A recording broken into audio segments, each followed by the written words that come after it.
Had about 2 weeks and quit and never played again. But all right, I like the scrimmage today. Is from a standpoint, it's very physical. Guys tackle well, played well, especially with so many guys being out. I was anxious to see how a lot of guys handled situations. I mean, had tons of guys out that weren't in the scrimmage, which was encouraging too, because you still got a lot of guys out there that are playing, getting experience to do the things they got to do. So we'll wait and see. But the guys. For the first part of scrimmage, even though there wasn't a lot of scoring, there wasn't a lot of missed assignments. It was guys really just, all right, I beat a block, I made a play, and I talk about good ball all the time. It's one of the better days as far as you can make a play on the other side when the other side screws up. I mean, you're supposed to. When a guy blows a coverage or misses a block, just as far as missed assignments. But if you beat him physically, that's good. I mean, your technique's good, his technique's good, you win the job. So from that standpoint, about like I thought today would go. It's very physical. I thought the defense would play very well because I said we're so deep in the secondary and thin at receiver right now that I thought that would be the case. But it was a lot of good situations, a lot of good physical play, and guys, very proud of. I thought Logan really hit the ball really well today. He punted today like he has the last 2.5 weeks of practice. Like I said, I mean, his technique's gotten better and everything. Ricky missed that one, which he should have made, but then come back with a big 52-yarder and another kick and did a nice job. Had a nice kickoff. So in that regard, we got to keep grinding in that part in the kicking game. Again, you didn't see the returners, but we guys caught punts. Guys fielded them very naturally. Did the things they had to do, put them in some situations out there and like that. And then, like I said, up and down. And defense did a really good job in the day. Offense had about five times, I think it was, they crossed the 50. We're in that 35 to 45 range where you start to getting points, and I call the gray area. It's very critical how you play on defense. I thought they made plays. Offense just didn't get it in, but it was good plays by defense, and that's good. I'd be rather ahead on defense right now, which I think we are. But for the dog, good physical day. I thought there was a lot of good hits in the day, and a good thing we didn't have anybody come out of the day with anything that would keep them out of fall when they get back. So season-ending injury. So pretty good spring so far. Questions? Jimbo, the defense, I think, both defenses combined, I think, for like 13 sacks. So for you, what do you take out of that? How well did defense but there was a lot of situations and who they were going against, and there were personnel matchups that would never happen. The guys that needed to block, I thought blocked pretty good for the most part on the offensive line. I knew some of those were some walk-on guys and some young guys, and you got Frith playing on an ankle that probably shouldn't even have been standing out there. You had about 3 other guys had bad ankles. I didn't think they played poorly. I really didn't. I mean, there were some guys that rushed and got in there, and we can rush up front, but that was not a big issue on the day. And we got those ran the ball? Yeah, I did. Like the way we ran the ball and the situations that we're in. And like a lot of those sacks, and sometimes were, as you go back, we had some walk-on wideouts that just not their fault, just weren't athletic enough to get open and making you hold the ball, do some things that caused those things. But running the ball was very good. And overall, I thought we had some good runs, and guys broke some runs, tackled well. Solid day in that regard. Jimbo, what can you take away from the passing game? You only have 2 healthy receivers. You don't. I ain't worried about it. I know we've always been able to throw the ball. We'll throw it, and we'll throw it well. And we did earlier in spring and have in spring. So I was not worried about that. What's your thoughts on some of the tight ends, how they performed in the passing game as well as blocking? Like they caught a couple balls. I mean, I think Izzo had a couple catches there, and maybe ended up with a couple. McKitty, those guys they'll be a good factor in the game. I mean, they're doing some nice things. I assume it's why you recruited him, but has Cam shown that kind of vision all spring?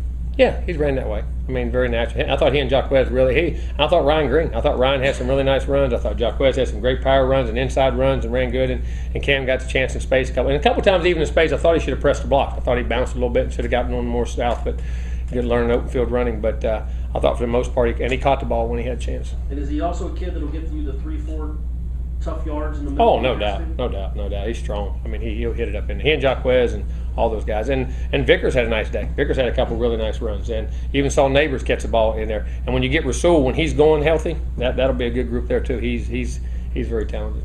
Derwin had like 7 tackles a day, a couple sacks. And had a big hit there. DeAndre made a really nice throw to Henrik, I think one of our walk-on receivers, and caught it for our first down. It was about the 20. He made a big hit and knocked it loose, and was a really good play. I think he had a sack on the day. But, that's a versatility, and that's where he can play. I mean, he can move up, he can play in the back end, and, that's kind of player he is. About what you expected from him? Oh, yeah, that's what he's been doing every day. Coach Derwin hurt himself making a big hit. Is it good to see him making another big hit? Oh, you can't worry about that, man. Ball. If you have to worry about that, I mean, just go play and let it go. I mean, and sometimes he'll be bruised up again sometimes for making a hit. And I don't mean that not to cut you off, but I mean, you can't worry about those things. I mean, that's football. Things are going to happen. When a defensive player is disruptive as he can be in these types of settings, is it a good thing to make you happy as a coach? Or is it Oh, yeah, it's a real good thing. I mean, he's a great player. I mean, and the way he affects things. And right now, most of these games should be lower scoring type games. Now, last year we had more scoring, but if you remember, there was a lot of walk-on DBs out there too. You know what I'm saying? You had some guys that were getting exploited the other way. Now it was kind of mismatched the other way. But and that secondary group is very talented. Jimbo, this is the first time we really got to see Derwin, and he looked like the old Derwin. Did you ever see from day one of practice? Was he just the way he was? No, it was a couple of days. He had to ease his way back into it, and even in the off season and the conditioning drills. I mean, you had to see the quickness come back and all the muscles around the injury. You know, getting them back and the soreness. And there was some day. I mean, it wasn't like he was bad, but I mean, you could see there was still another level you knew he had, and he's really starting to hit that now. He's starting to get back to that. Josh, You know, Brian Burns, those guys up, so I Sweat. I mean, yeah, Sweat was we've held him out all spring. The second half of spring. Bailey, obviously his numbers weren't great, but it looked like he showed some good pocket awareness. He does. He moves around the pocket. That's what I say. I like what I'm seeing out of him. You know what I'm saying? And he's got good arm. He's got real good awareness. Moves. He's very deceptive on how he moves. He's a lot better athlete than you think he is. You know what I'm saying? Because he likes to set in the pocket, but he can move around and do some things. And I thought JJ had some really nice throws on the day. I thought JJ in some third down situations and things when he had, because he didn't have he had more the experienced line was with the other group, and there was some mismatches coming rushing against because some injured guys on that side, and he sitting there and made some really nice throws. So I was pleased. I thought both those guys did okay. Did he, like Cam Akers and those guys, how did they handle the stage? You know, they really did. I didn't, and that's why I like being out there on the field during the day, like those scrimmages, kind of just seeing their eyes in the huddle and who's starting to get starry-eyed. Didn't see that. You know, Kane Doe, you saw him flash Fagan and Stanford Samuels. I mean, Thomas. I mean, they all have kind of fit in. I was very proud of that, and that was part of the reason today I wanted to see how they were going to react. But it was good from them. There was no, I'm in awe. You know what I'm saying? What was Sweat sitting out with? He's had a knee, which we said earlier the whole time. Remember, we said we rest his knee, and we're going to rest him. And once we saw what he had to do, there wasn't no reason to keep playing him the rest of spring. No, Wednesday you were very high on Jacob Pugh, now he did. So what was his reaction when he learned that, hey, not only was he the defensive MVP, but overall spring MVP? I think it kind of shocked him. And I think because, you know, it's funny when you play your best, it's when you start doing everything right and you don't worry about the results. You're not worrying about, you know, what's going on. I'm just trying to do what's right every day. And all of a sudden, when you do that and you have the ability he has, you start becoming a dominant, productive player like he has been, and that's what he did all spring. And I don't think, I praised him a lot during the spring, but I think it kind of shocked him. And I said, you know, it's kind of it's the old cliche. Don't worry about the results and don't worry about trying to be this, and just go play and do your job. And man, I mean, and you got ability like he does, it becomes and you saw it today at times, rushing and physical and the way he covers. And I mean, even if there was a couple tight ends, there was a play early in the scrimmage. I don't know if you saw it, but tried to hit a crossing route. JJ didn't. It looked bad, but what the problem was, he jammed the tight end so good on the line of scrimmage. I mean, something that little, you know, a lot of folks don't see that in the thing that screwed the whole play up. I mean, just he's doing every little thing right. You know what I mean? Really staying focused on what he's doing. So how important is he going to be to what you want to accomplish? Oh, big time. Because he's so versatile. I mean, that guy can go play inside backer. He can go play outside backer. He can stand up and drop in that gray area. When you're talking about throwing those screens and bubbles and all that, and you got DBs out there and blocking is one thing. When you're blocking a body like that, he and Burnsy and them, we did that in games with those guys. You know what I'm saying? And when he started picking it up last year, and then all of a sudden you can get in regular, he can go dent the power and take the fullback on. And I mean, just the versatility and the pure football knowledge he has can be very critical. When you play a game like Alabama, maybe how does that help with the off-season focus? I think it gets your attention. You know what I'm saying? You know, you can't, you know, sometimes guys say, man, I hate training, I hate summer, I hate this. Okay, you better know what's coming off the bat. You know what I'm saying? When you have those, like we did last week, last year, Ole Miss, we had Oklahoma State, and just different. When you have those big opening games, which we've had a lot of them here. Pitt, we played outstanding opponent up there. Remember James's first year? We had Oklahoma State the next year. We had Ole Miss last year, who was coming off, it was preseason top 10. I mean, it gets attention. I mean, you know, hey, I don't need to take a day off in the summer and, you know, not give my best and that kind of stuff. And it makes you kind of dot your I's, cross your T's. Was that anticipation, like I guess in the locker room? Can you feel it yet? No, not yet. I mean, we don't want to feel it yet. You know what I'm saying? I mean, you get ready to go, and we'll handle that at the right time. But what's it say about Cam? I think it was the pass over the middle, the slant over the middle that he caught. Yeah, low angle route. He took it on Derwin head on. Well, he does all the time. Did every day in practice. And I mean, he bounced off. Now Derwin got him on the ground, but I assume that's good to see from your. Oh yeah, them goal line scrimmages we had. Them guys, them backers, Derwin, or the backers, the D linemen. I mean, all them guys had shots on him, man. He'll put his nose on you now. He'll put his nose on you. He's a football player. The ball, when they stripped him, is that him needing to make a bit? I can't. I have to see it. Again, anytime you strip it, it should. I don't know if he got it down or they got in there. I couldn't, back there from where I could see, and it was a shame because he had a big run. And I think that's one he tried to jump out. So probably should have stuck it a little more vertical and just taken the guy on. But I couldn't see it at the time. But again, anytime you put it on the ground, that's bad. And that's the other thing. We had the turnover, which, man, I don't know what that route was, but what he was running or what he was doing.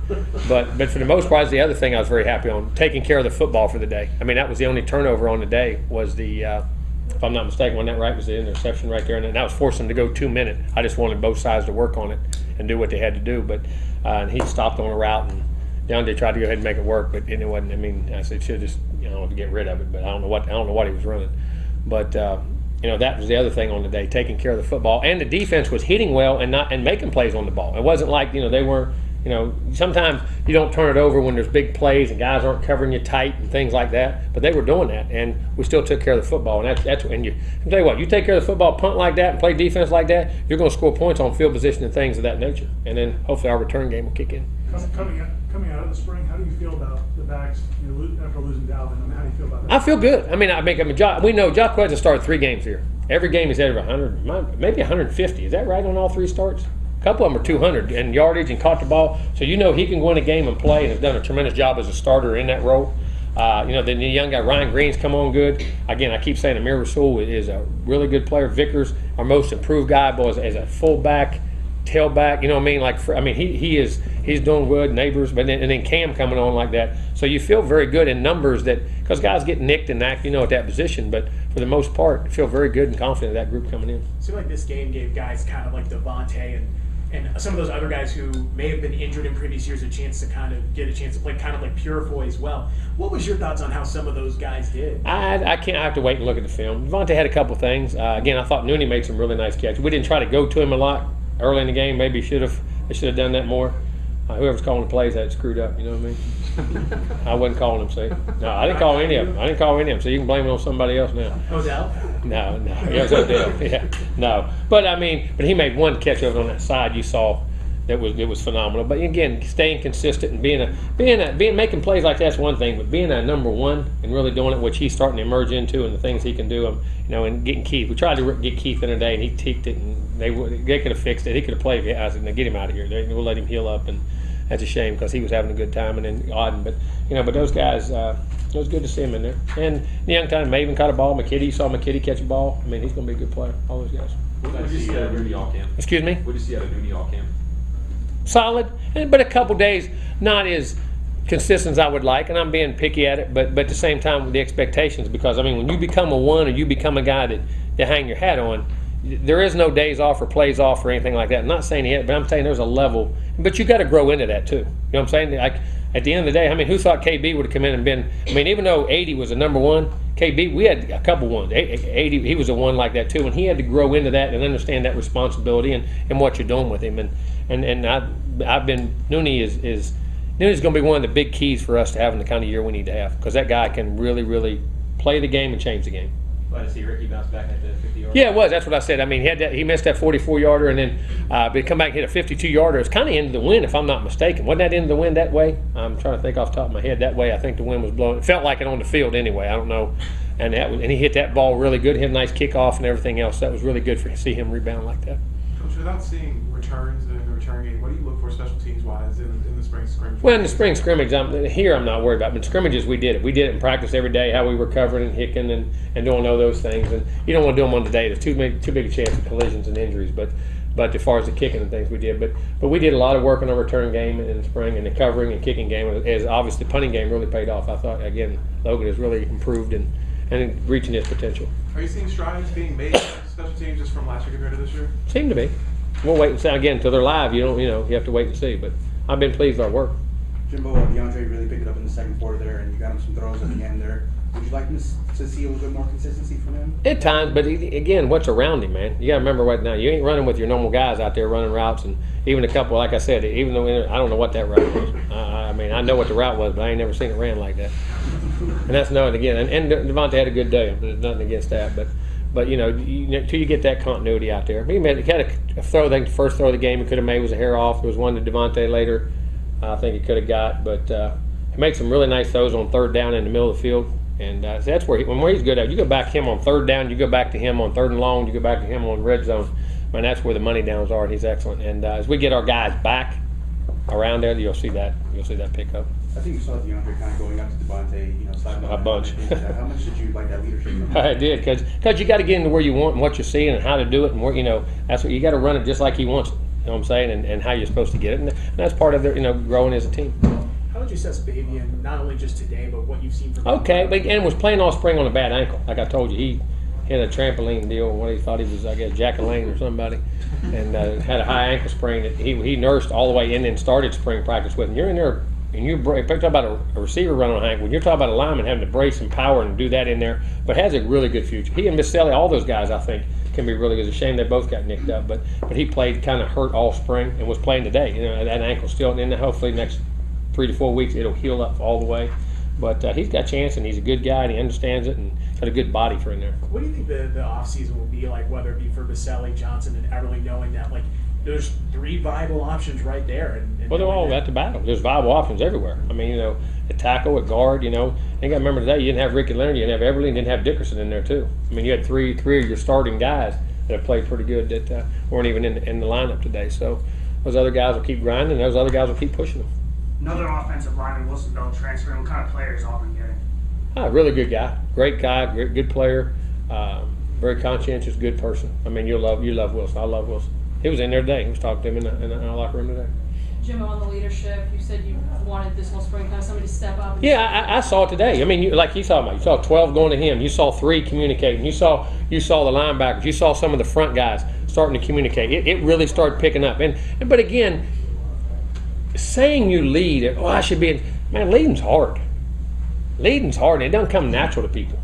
I mean, you guys are around groups of people. How many? I mean, I don't care if there's 10 of you. He's probably one leader of the group. You know what I'm saying? I mean, there isn't a lot, and guys have that. And then accepting that role plus the responsibility of doing my job, and do I want that job? And then once I get it, are the players going to accept me? You know what I'm saying? There's a lot to all that, and it's got to be formed over time. And I think I was very pleased the second half of spring how we started evolving into those roles.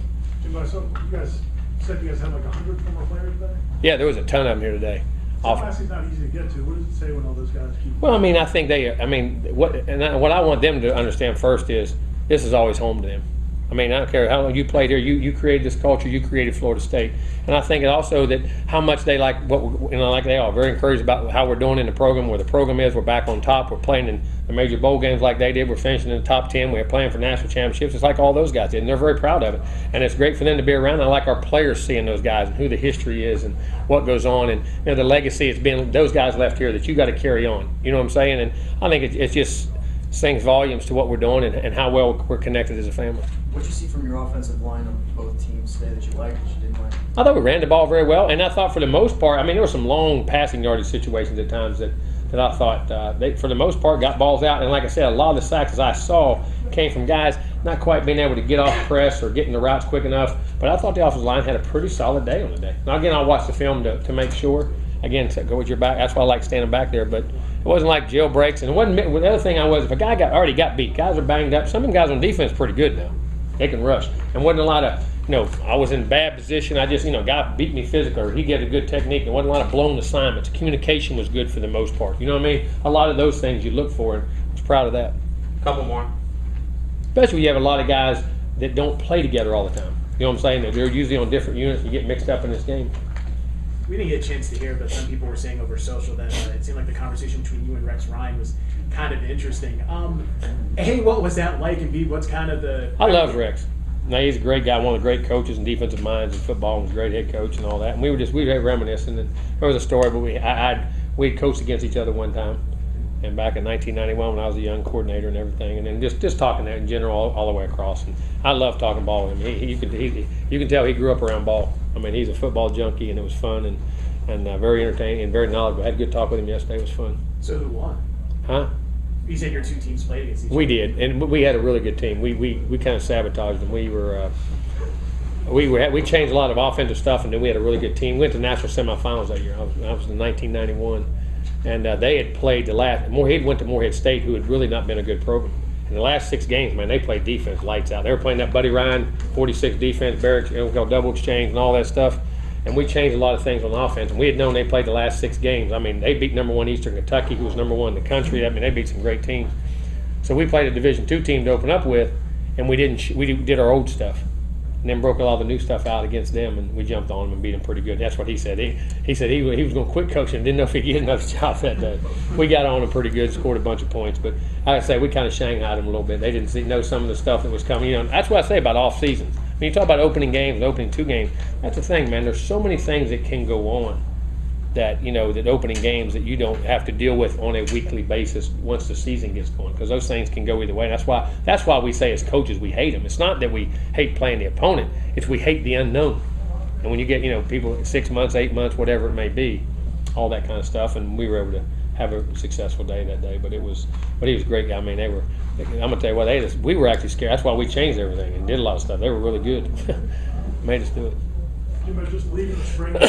Excuse me? It seems like you feel good about this spring. I do feel good about this spring. I mean, I know it's going to be, I wanted it to be tough. I wanted it to be physical. I wanted it to be demanding because, man, it's hard to, in fall practice, you can do it some, but, man, it's hard to be physical all the time with the injuries and things that go on. But there's a time in football that, man, you want guys to practice, but somehow you got to line up and butt somebody in the mouth. You got to learn to take bone blocks. You got to learn to play banged up. You got to learn to play injured. That's what you know, it's funny last night as I was talking about it, all the ex-players up there last night. And I remember Eric Cage was standing there, and Odell, and I can't remember who all was there. A bunch of defensive guys, and Mickey was standing there, and they were talking about all the Mickey. I didn't do that. Yes, you did. Yes, you did. You did kick me in the tail, or you did. And talking about how hard practice was, and how demanding, and how physical that their practices were. And guys got hurt and banged up, and talked about laughing about Coach Bowden starting practice over an hour into it. Now they stopped, which we did that this year. Then we had to cut the practice. See, back in them days, they'd go do the whole thing. We got that 4-hour rule. We started over, then we have to cut other things out. So we did that this year. I mean, it doesn't work that way. But it was funny. All the stories the guys told were very few game stories. It was all about the locker room. It was all about the dorm. It was all about practice. You know what I'm saying? And that camaraderie and that stuff. But how tough it was. One day, how many gassers they run? 30-some gassers. And guys would be laying there, and they told a story about Mickey, and one of them said, I can't remember, the trainer said, he's cramped up, he can't run. Well, can he walk? Make him walking. You know what I mean? And Mickey was the most, I mean, they guys respect him to death, and one of the best guys I've ever been on the field. But on the field, that guy was, I mean, he was stone cold now. It was one way. And you don't have, it's hard in today's time to get that across to kids because of the rules, stipulations, what goes on, the time limits, the hour rules. And it's hard. You got to build toughness mentally, and you got mentally, we say physically, you got to build it from the hitting and the practice, but then that builds the mental toughness to be able to fight through it in those times. And you got to find those things, and that's what I tried to get. I was hell this spring. I was never happy. I was pushing, because if you don't now, though, you can't do it. I mean, you're going to do it in the fall, but you got to get across what you're trying to sell right now, because this game is, the parity of it's too great, and who can mentally and physically handle the mental strains and toughness is the guys that are going to persevere and come away on top. I mean, and it was just fun listening to all those guys. I guess I walk out the field some days and feel bad about practice. I mean, as far as how hard I got on them, or how hard I challenged them, or how hard I pushed them. I didn't feel bad after the stories they told last night. I felt good. But on offense and defense, but it's funny how that's what the players remember. It isn't the games. I mean, they talked about a couple things, how they did it that related to a game, when they won a game.